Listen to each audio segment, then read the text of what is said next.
So guys आज हम लेकर आए हैं super shoot manual soft bullet gun. ये आपको ज़ेप्टो फ्लिपकार्ट पर मिल जाएगी।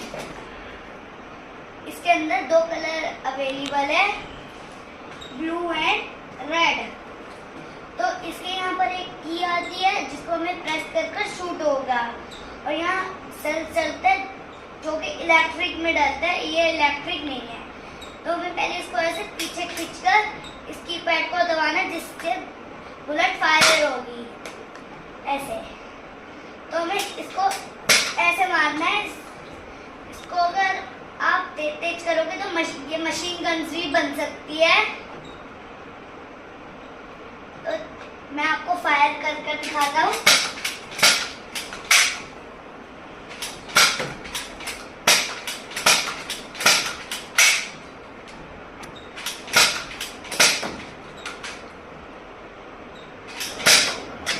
ऐसे फायर करोगे तो ये मशीन गन बन सकती है।